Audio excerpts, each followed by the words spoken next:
اور جسے دیکھا اسے دونوں جہاں دیکھا کیے۔ صدیقہ کائنات رضی اللہ تعالی عنہ افسردہ ہو کر اجازت لے کر اپنے باپ کے گھر آئیں، صدیق اکبر کے گھر آئیں، یہ سوچتے ہوئے کہ ماں کو درد دل سناؤں گی، باپ کے سامنے آنسو بہاؤں گی، لیکن فرماتی ہیں گھر پہنچی تو ماں بھی آنسو میں ڈوبی ہوئی ہے، باپ بھی قرآن کی تلاوت کرتے ہیں اور زار و قطار رو رہے ہیں۔ میری تو سمجھ میں کچھ نہیں آ رہا تھا۔ دیکھا منافقین کا پراپگنڈا کیسے کیسے معصوموں کو مبتلا کر دیتا ہے۔ فرماتی ہیں سمجھ میں کچھ نہیں آ رہا تھا کہ میرے گھر کیا قیامت ٹوٹ گئی۔ یہ تو ام مصطح کی زبانی پتہ چلا کہ عائشہ کتنی بھولی ہے تو، تیرے خلاف تو مستقل محاذ بن چکا ہے، مستقل محاذ بن چکا ہے، تیری کردار کشی کے لیے لمبی چوڑی دلیلیں دی جا رہی ہیں، افسانے گھڑے جا رہے ہیں، کہانیاں گھڑی جا رہی ہیں، قسمیں اٹھائی جا رہی ہیں کہ عائشہ ایسی ہے، عائشہ ویسی ہے، تجھے تو پتہ ہی نہیں ہے کسی بات کا۔ فرماتی ہے میں اس قدر متاثر ہوئی کہ بے ساختہ بخار میں مبتلا ہو گئی، گھر کے اس کونے میں چلی گئی مصلی اٹھا کر جہاں مکمل اندھیرا تھا، تنہائی تھی۔ ماں نے گھبرائی ہوئی بیٹی کو مصلی اٹھا کر جاتے دیکھا، سوچا کہیں جان سے نہ مار ڈالے خود کو، پوچھا بیٹی کہاں جاتی ہو؟ عائشہ نے کہا چپ رہیے، گھبرائیے نہیں، ہائی کورٹ تو ناراض ہو گیا ہے، ذرا سپریم کورٹ کا دروازہ کھٹکھٹانے جا رہی ہوں، اب اس کے دروازے پہ آنسو بہانے جا رہی ہوں جہاں آدم روتے ہیں، زکریا روتے ہیں، ابراہیم روتے ہیں، یونس روتے ہیں اور سب کے آنسو پوچھے جاتے ہیں۔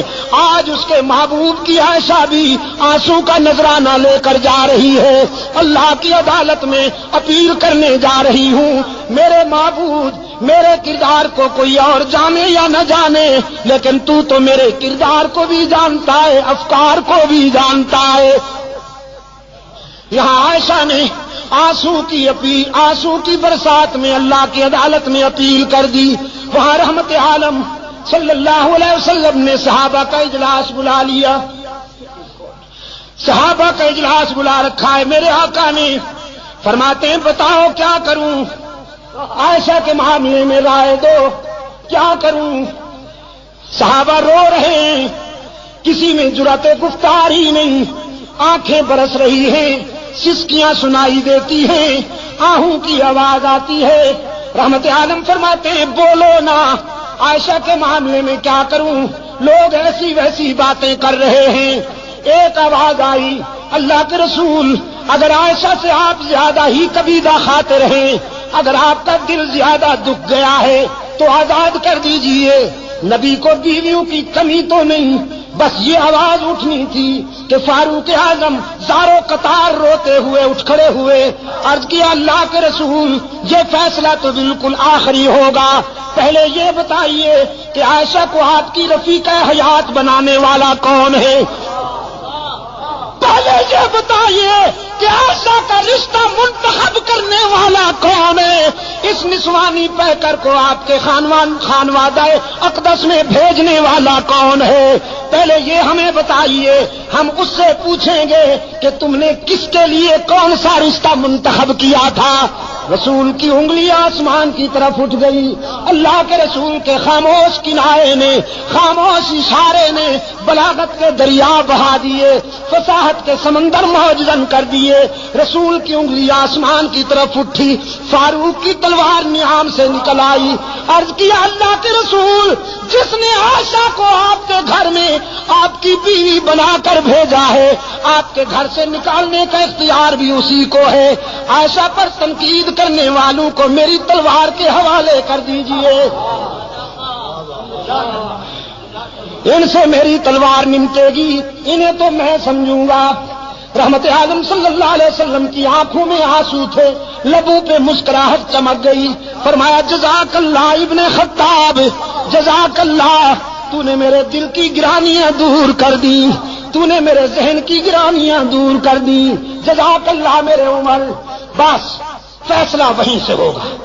اب میں بھی اسی کے فیصلے کا منتظر ہوں، تم بھی اسی کے فیصلے کا انتظار کرو، ہم سب اللہ کے فیصلے کے منتظر ہوں گے۔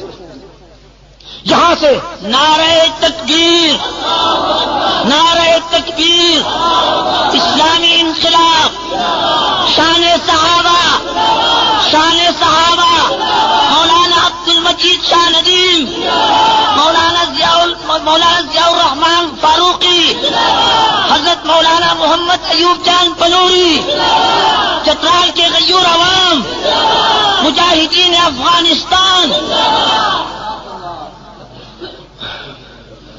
ہم سب اللہ کے فیصلے کا انتظار کریں گے۔ میرے آقا یہاں سے اٹھے اور چترال کے روشن ضمیروں، جانتے ہو کہاں پہنچے؟ ایک گھر بڑا خوش نصیب ہے، ایک گھرانہ بڑا خوش نصیب ہے، ساری کائنات رسول کے قدموں میں، اور رسول ابو بکر کے دروازے پر، صدیق اکبر کے دروازے پہ دستک ہوئی، دروازہ کھٹکھٹایا گیا۔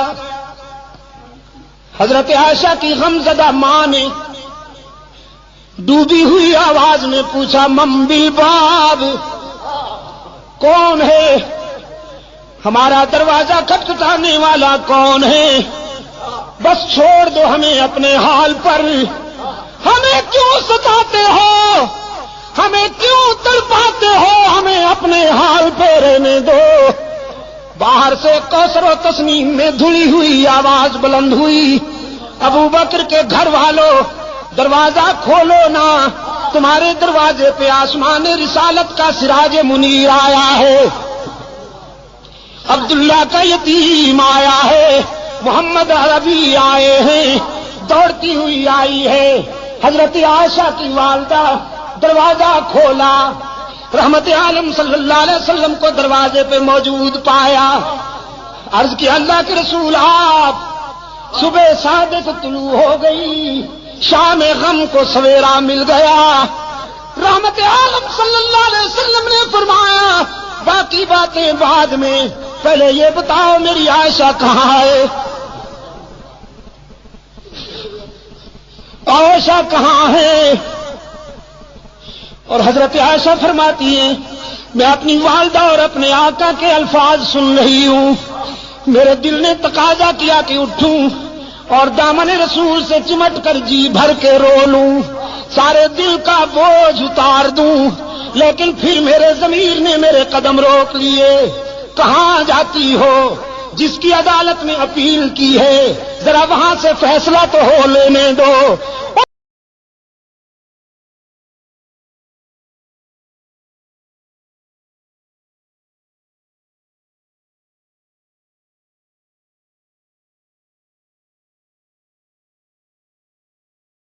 میں ڈوب چکی ہے، بولتی بھی نہیں، کسی بات کا جواب بھی نہیں دیتی، مصلے پہ سجدے میں روتی رہتی ہے۔ رحمت عالم صلی اللہ علیہ وسلم قریب آئے، عرض فرمانے لگے عائشہ آج اپنی صفائی میں جو کچھ کہنا چاہتی ہو کہو، سننے کے لیے آیا ہوں۔ حضرت عائشہ فرماتی ہیں میرے آقا اشکو بسی و حزنی اللہ،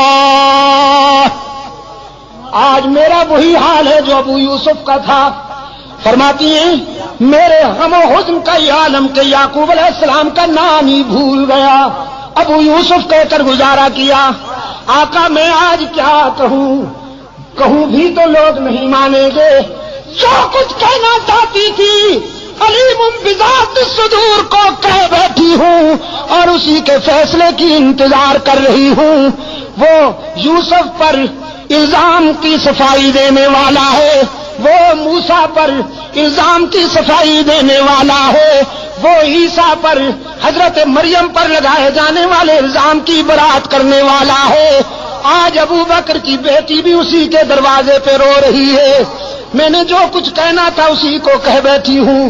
رحمت عالم نے فرمایا عائشہ میں بھی اسی کے فیصلے کا منتظر ہوں، اس لیے کہ تیرے بیٹے نے تیرے بیٹے نے تیری مثل سپریم کورٹ میں بھیج دی تھی، عمر نے تیرا کیس اللہ کی عدالت میں بھیج دیا ہے، میں بھی اسی کے فیصلے کا منتظر ہوں۔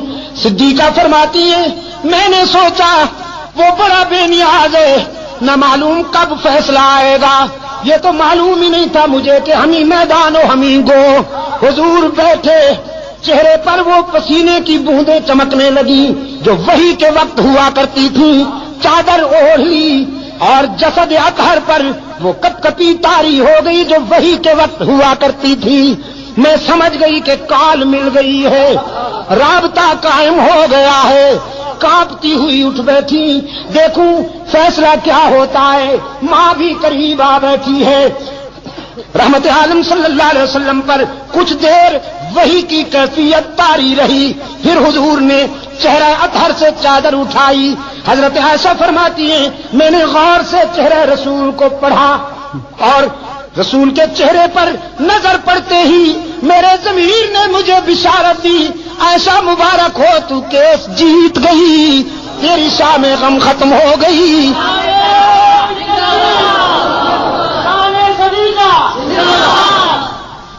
اس لیے کہ رحمت عالم صلی اللہ علیہ وسلم کے چہرے پر غم و حزن کے آثار غائب تھے، راحت و مسرت کا سویرا چمک رہا تھا۔